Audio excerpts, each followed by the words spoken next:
4학년 학생 여러분, 안녕하세요. 이번 수학 시간에는 수직이라고 하는 것에 대해서 알아보겠습니다. 수직의 의미, 뜻에 대해서 살펴볼 텐데요. 수학 교과서 78쪽 그리고 79쪽입니다. 먼저 78쪽 제일 위에 있는 내용부터 살펴봅시다. 1번, 고궁에서 직각을 이루는 부분을 찾아봅시다. 우리 고궁은 어제 수학 교과서 76, 77쪽에서 살펴본 내용이죠. 그래서 고궁, 궁궐에 있는 내용 중에 직각을 이루는 부분을 이렇게 표시를 할 수 있습니다. 그래서 문의 테두리 부분, 모서리 부분, 끝 부분, 구석 부분을 우리가 직각이라고 할 수가 있고요. 우리가 이 외에 고궁에서 직각을 이루는 부분 또 어디에 있을까요? 여기 위에 있는 이쪽에도 우리가 직각을 이루는 선분들이 있다는 것을 알 수 있습니다. 여기에서도 보면 이 각이 모두 직각이 된다는 것을 알 수 있겠네요. 우리가 이미 배운 내용을 통해서 직각을 찾는 것은 어렵지 않게 찾아줄 수 있습니다. 2번, 두 직선이 만나서 이루는 각이 직각인 곳을 모두 찾아 보기와 같이 표시해 봅시다. 자, 여기 보시면 두 선분이 있는데요. 두 직선이 있는데요. 여기서 만나서 이루는 각이 직각인 곳을 모두 찾아 표시를 해보라고 했습니다. 지금 여기에 보시면 직각이 모두 몇 개죠? 여기에서 보는 대로 하나, 둘, 셋, 네 개가 표시가 된 겁니다. 그렇죠. 이게 연결된 것처럼 보이지만 사실은 각각의 직각 4개를 직각 표시를 하니까 이렇게 연결된 것처럼 보이는 겁니다. 이런 것처럼 직각인 곳을 모두 찾아서 한번 표시를 해봅시다. 첫 번째 두 직선이 만날 때 직각인 곳은 이 각, 또 이 각, 이 각 찾아줄 수 있습니다. 따라서 이 두 직선이 만나서 이루는 각, 네 각이 모두 다 직각인 것을 알 수 있고요. 두 번째 봅시다. 두 번째에서 만나는 각, 이루는 각이 직각인 곳은 이곳과 이곳이 되겠습니다. 그리고 세 번째에서는 각이 있기는 한데 이 중에 직각은 없습니다. 그렇죠. 그래서 우리가 이렇게 직각인 곳을 찾아 표시를 해볼 수 있습니다.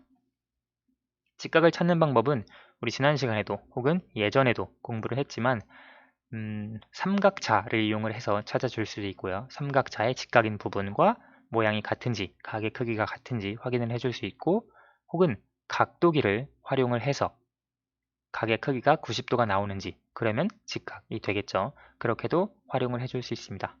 그리고 선생님이 따로 설명을 안 했는데 이번 단원에 삼각자와 각도기 준비해 주셔야 합니다. 너무 늦게 말씀드렸죠? 삼각자와 각도기가 있으셔야 되고요. 그래서 이렇게 직각을 표시를 해줄 수 있습니다. 그리고 또 직각을 찾는 방법은 눈으로 보고 이 각이 직각이구나 라고 하는 것을 짐작해서 찾아줄 수도 있습니다. 자, 그러면 우리가 이번 단원에서 이번 시간에 선생님이 아까 수직에 대해서 살펴본다고 했죠. 이제 그것에 대해서 설명하는 부분이 있는데요. 여기에 보시면 두 직선이 만나서 이루는 각이 직각일 때 두 직선은 서로 수직이다 라고 말합니다. 그리고 두 직선이 서로 수직으로 만났을 때 한 직선을 다른 직선에 대한 수선이라고 부릅니다. 이제 이것은 수학을 공부한 사람들끼리, 수학을 아는 사람들끼리 서로 약속한 내용이에요. 두 직선이 만나서 이루는 각이 직각일 때, 예를 들어 지금 이 경우, 세 경우 모두 두 직선이 만나서 이루는 각이 직각이죠. 이때 여기 가로에 있는 직선, 세로에 있는 직선, 두 직선은 서로 수직이다 라고 말할 수 있습니다. 여기에서도 예를 들어 이것을 직선 기역, 직선 니은이라고 한다면 직선 기역과 직선 니은은 서로 수직이다 말할 수 있습니다. 이것을 직선 A, 이것을 직선 B라고 하면 직선 A와 직선 B는 서로 수직이다 라고 말할 수 있습니다. 이해가 되시죠? 이루는 각이 직각일 때 두 직선을 서로 수직이다 라고 부르고요. 이때 한 직선을 다른 직선에 대한 수선이라고 부릅니다. 사실 수선이라고 하는 것의 의미는 무엇이냐면 수직인 직선을 의미하는 말입니다. 여기에서 보시면 기역은 니은에 대한 직선 기역은 직선 니은에 대한 수선입니다 라고 말할 수 있어요. 여기에서 직선 A는 직선 B에 대한 수선입니다 라고 말할 수 있어요. 이해가 되시죠? 한 직선을 다른 직선에 대한 수선. 반대로 직선 B는 직선 A에 대한 수선, 직선 A는 직선 B에 대한 수선이라고 말할 수 있습니다. 그래서 다른 한 직선은 또 다른 한 직선에 대한 수선입니다. 여기에서 두 직선이 만나서 이루는 각 직각이죠. 따라서 두 직선은 서로 수직이다 라고 말할 수 있습니다. 이때 이 위에 있는 직선은 아래에 있는 직선에 대한 수선이다 라고 하고요. 혹은 아래에 있는 직선은 위에 있는 직선에 대한 수선이다 라고 말합니다. 지금 이 경우 모두 두 직선이 만나서 이루는 각이 직각이기 때문에 서로 수직이다 라고 말할 수 있습니다. 그리고 한 직선은 또 다른 직선에 대한 수선이다 라고 표현을 해줄 수 있습니다. 자, 그러면 구체적으로 문제 상황에서 살펴보도록 할게요. 79페이지입니다. 삼각자나 각도기를 사용하여 주어진 직선에 대한 수선을 그어봅시다. 우리가 삼각자를 사용하여 주어진 직선에 대한 수선을 한번 그어볼게요. 수선을 긋는다고 하는 건 사실 이루는 각, 만나서 이루는 각이 90도인 두 직선을 긋는 거죠. 자, 그러면 이렇게 긋는 방법이 설명이 되어 있는데요. 지금 선이 하나 그어져 있습니다. 그러면 이 직선에 대한 수선, 즉 이 직선과 만나서 이루는 각이 90도가 되도록 수선을 그어야 하는데요. 직선을 그어야 하는데요. 어떤 식으로 그어주냐면 우리가 이 삼각자를 활용을 해줄 거예요. 삼각자의 아랫부분을 여기 직선에 한번 잘 맞춰봅시다. 자, 이렇게 맞추고요. 그 다음에 이 삼각자의 이 부분이 직각이죠. 따라서 이 부분을 따라서 자를 그어주시면 이렇게 선을 그을 수 있습니다. 그리고 나서 여기에서 삼각자를 씌워주시면 이렇게 선이 하나 그어집니다. 그러면 이 직선은 이 직선의 수선이 됩니다. 그렇죠? 이 세로로 그어진 직선은 아래에 그어진 직선에 대한 수선이기 때문에 다음과 같이 삼각자를 이용해서 그어줄 수 있습니다. 이때 말씀드렸던 것처럼 이루는 각은 직각이 되겠죠. 두 직선은 서로 수직이 됩니다. 이번에는 아래로 좀 내려가 봅시다. 각도기를 사용해서 주어진 직선에 대한 수선을 그어봅시다. 긋는 것은 위에와 비슷합니다. 삼각자를 이용해서도 그어줄 수 있고요. 각도기를 이용해서도 그어줄 수 있는데요. 여기 직선, 점 기역이 있습니다. 그리고 점 기역을 지나는 직선이 있는데 점 기역을 지나는 직선, 이 기역을 기준점으로 해서요. 각도기의 0도를 맞춰주시고 니은, 여기 보면 90도인 점을 니은으로 잡았습니다. 그래서 90도에 위치한 점을 하나 찍고요. 그 다음에 각도기를 치운 다음 니은과 기역을 연결하면 서로 수직인 직선을 그어줄 수 있습니다. 이때 이 세로로 그은 직선은 가로로 그은 직선의 수선, 가로로 그은 직선은 세로로 그은 직선의 수선이 되겠네요. 자, 한번 해봅시다. 우리가 점을 하나 먼저 찍고요.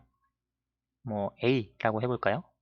이 점을 A라고 하면 각도기를 이제 가지고 와보세요. 각도기를 가지고 이렇게 점 A에 맞게 정확하게 맞춰줍니다. 자, 이렇게 여기 맞춰주고요. 지금 너무 정확하게 맞췄더니 약간 지워졌죠? 덮여 써졌죠? 그리고 90도인 점을 찍습니다. 각도기 바깥쪽에요. 각도기 위에는 찍으면 여러분 수학책에 안 찍히죠? 그 다음에 이 각도기를 치워줍니다. 각도기를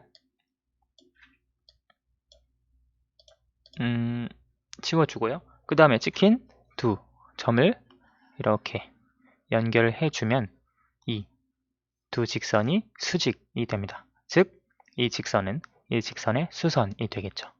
이해가 되시죠? 이렇게 각도기를 활용해서도 그어줄 수 있습니다. 4번, 교실에서 한 직선이 다른 직선에 대한 수선인 곳을 찾아봅시다. 교실에서 수선을 찾아보세요. 지금 여기 교실 모양이 있는데 여기 교실에서 수선은 예를 들어 이 칠판 세로선과 칠판 가로선, 지금 이것은 수선입니다. 그렇죠? 왜냐면 두 직선이 서로 수직이기 때문에요. 그리고 여기 학습 목표가 써있는 하얀색으로 표시가 된 이 부분, 이것도 예를 들어 이 직선은 이 직선과 서로 수직입니다. 따라서 이 직선은 이 직선에 대한 수선이 되겠죠. 반대로 이 직선은 이 직선에 대한 수선이 됩니다. 그렇죠? 여기도 수직이니까요. 이것 외에도 우리가 다양한 수선을 찾아줄 수 있습니다. 여러분 학교는 모르겠는데 혹시 책상에 모서리 둥그렇게 돼 있는 학교도 있을 거예요. 혹은 네모나게 돼 있는 학교라면 보통 책상에 두 선분 혹은 직선이 이루는 각, 이것도 역시 수직이 돼서, 그래서 직각이 되기 때문에, 그래서 이 책상의 가로와 세로 선분이 각각 다른 선분의 수선이 된다는 것을 알 수 있습니다. 여러분이 가지고 있는 일기장 혹은 독서록, 알림장, 그런 노트도 마찬가지로 이 가로선에 대한 수선이, 죄송합니다, 세로선에 대한 수선이 이것, 그리고 이것이라는 걸 알 수 있고요. 반대로 이쪽 선에 대한 수선, 이쪽 선에 대한 수선이 바로 이 세로선 두 선이라고 하는 걸 알 수 있겠네요. 수선을 찾는 방법, 어떻게 우리가 수선을 찾을 수 있을까요? 우리가 먼저 한 직선을 찾습니다. 한 직선, 예를 들어 여기 노트에서 한 직선을 찾았죠. 한 직선을 찾은 다음 두 번째로 또 다른 직선을 찾는데 어떤 조건을 가진 직선이냐면 이 직선에, 우리가 찾은 직선에 수직인 직선을 찾으면 됩니다. 너무 당연한 얘기인가요? 지금 이 직선을 찾았죠. 그래서 이 직선에 수직인 직선을 찾으면 됩니다. 지금 이 직선이 수직이죠. 따라서 이 직선은 이 직선에 대한 수선이 됩니다. 그리고 이 직선을 찾았죠. 마찬가지로 이 직선 역시 이 직선에 대한 수선입니다. 왜냐면 여기가 수직이기 때문에. 이렇게 찾을 수도 있고, 혹은 뭐 삼각자를 이용해서 찾을 수도 있고요. 책이나 공책 같은 직각인 물건들을 활용해서 찾을 수도 있겠습니다. 그래서 오늘은 수직 그리고 수선에 대해서 같이 한번 살펴봤습니다. 수학 익힘 이제 같이 한번 풀어보도록 할게요. 수학은 여기까지 하겠습니다. 감사합니다.